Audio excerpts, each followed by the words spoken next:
It's the king of flat tops at a more affordable price point. Today we're taking a look at two inspired by Gibson Custom Shop SJ-200's from Epiphone. Very similar, but very different. Which one's right for you? Stick around and find out.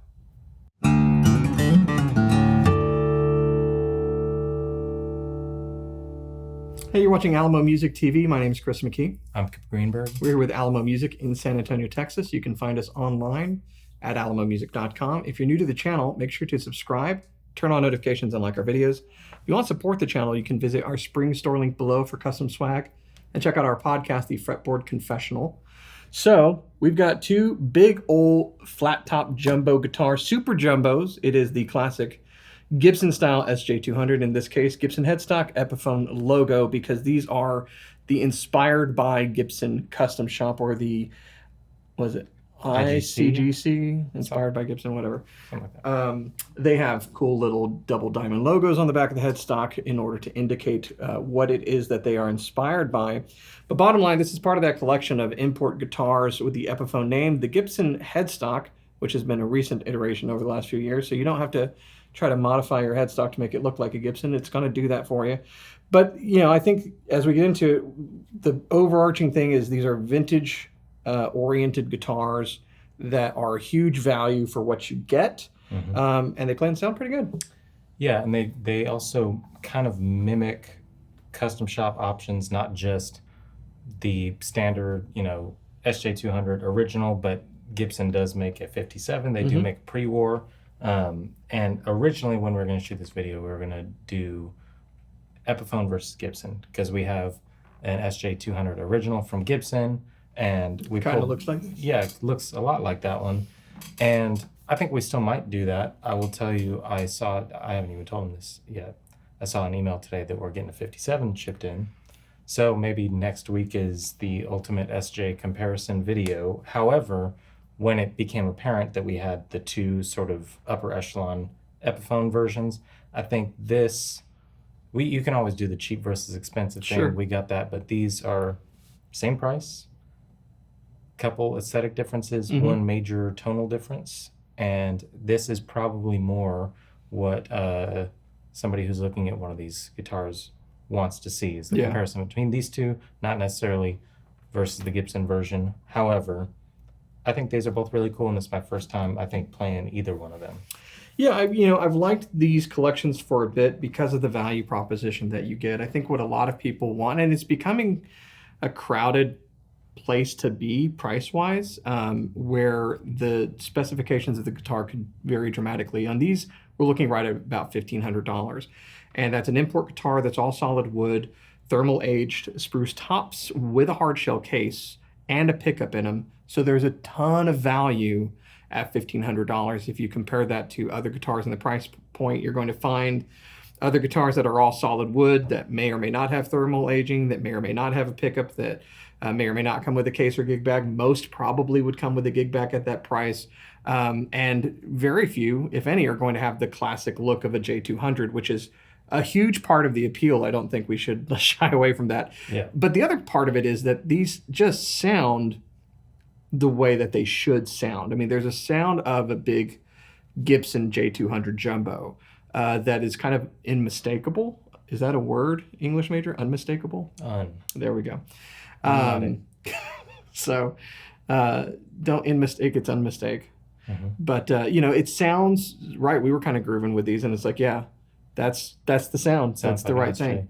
So this is the 57. Good decade for guitars and cars, actually. 57s. It is your classic, I think probably the most recognizable, because it is spruce and maple in this nice vintage dark tobacco sunburst that's burst on the top, but also on the back and sides and the neck, which I've always loved. Yeah. Despite the fact that it's an Epiphone, you get really nice figuring on that neck, which is great. A little skunk stripe. You get the Kluson tuners.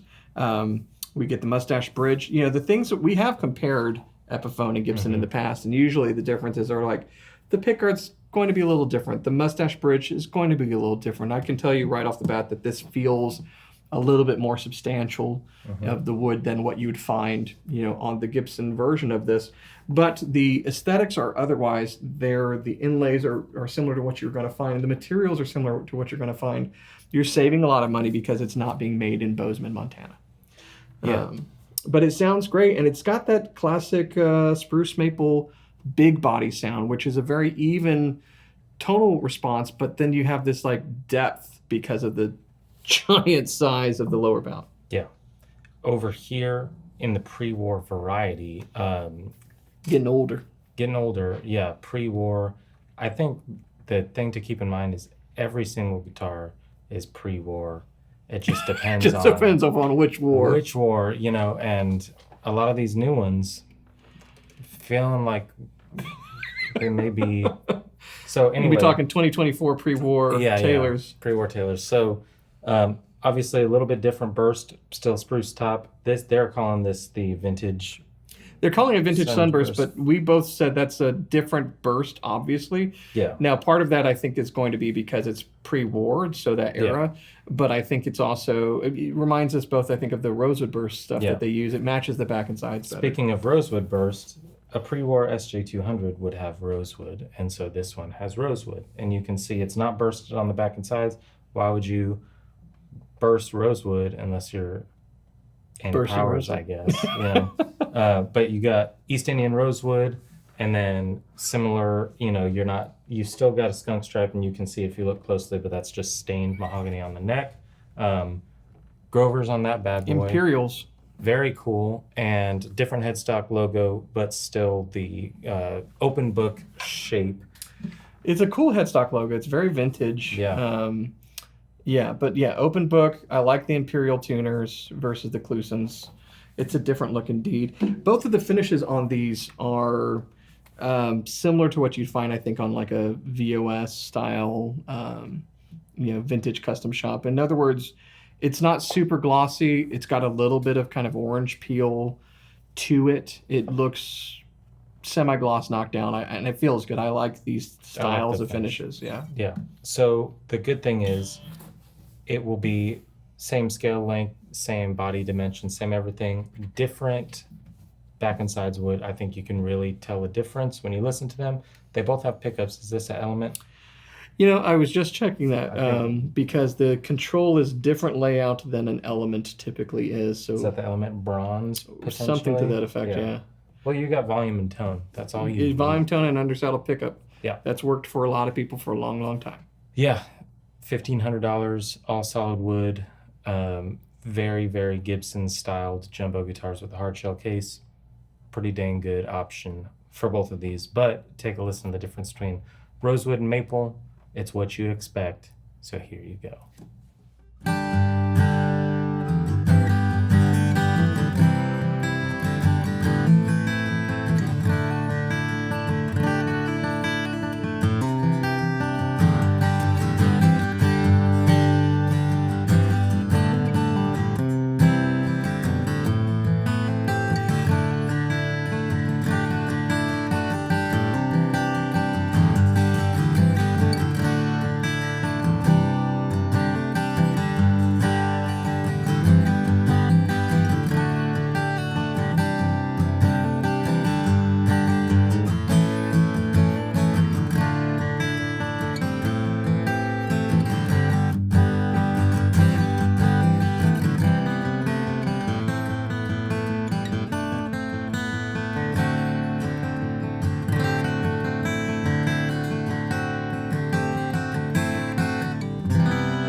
All right, so there you go. Cooper, your thoughts on the different responses from these two guitars?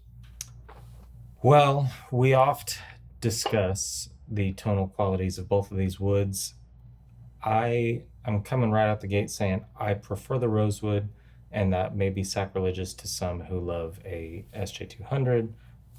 Being known primarily for maple, though we can see historically has not always been maple, but I think with the body size, I really like how that one felt like you could totally feel the overtones, which I really, really liked. Because you're getting a big sound out of it, but you're also getting this like very warm, big hug from an SJ all the time. And I think that works with the overtone kind of thing. However, as a very classic big old spruce maple, I think one thing I often worry about sometimes, because I'm a snob sometimes, that an imported guitar like an Epiphone, out of experience in the past, sometimes they're a little bit overbuilt. So the nuances of the tone woods, even with solid wood, are less apparent than if it was a maybe more delicately built instrument in They Montana. would lack resonance. Yes. Yeah. But I was very happy, even though playing both of these, I had my clear favorite with the Prewar.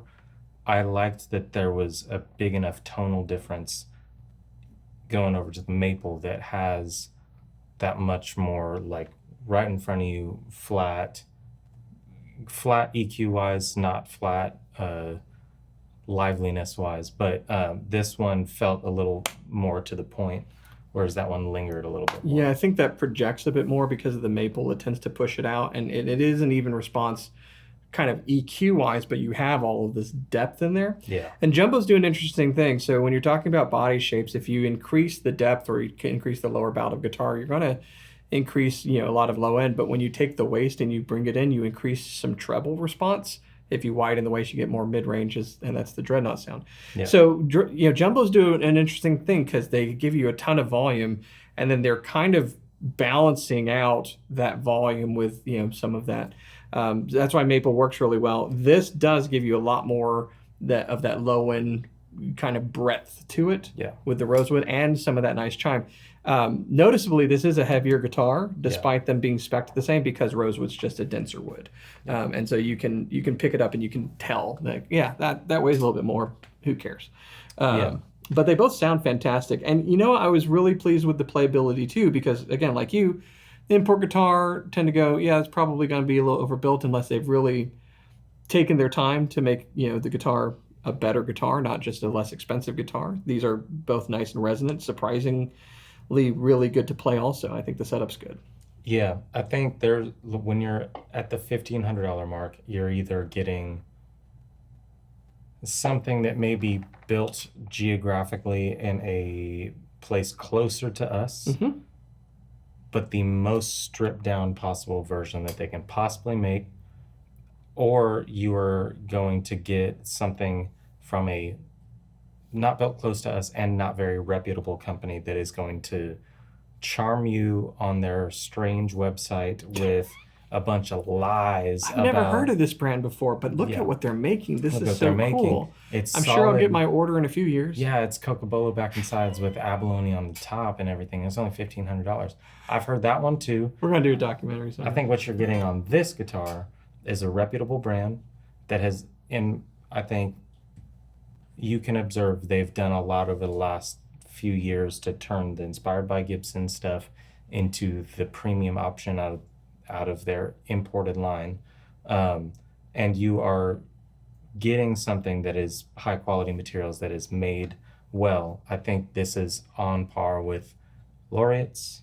It's it's a totally different feel because it's a vintage vibe, but I would say that the attention to detail and quality is there. So what we've said with the Laureates is what we've said with Eastman. You can make a guitar overseas and make a good guitar if you choose to do so. You can make a guitar overseas and focus on making it affordable and sacrifice things if you choose to do so. And so I think, to your point, this is the upper echelon of an import guitar. For a lot of specifications. There are still more expensive ones. I know, like the E20s from Eastman are fantastic, and they're still a little bit more expensive. But all of those things. You can make an import guitar that's really, really good if you choose to. These are great examples of that execution. Yeah, I think they did a very good job. And I will say with Eastman, it was the same thing. We get asked a lot about this line of guitars, and historically we have not stocked them very much.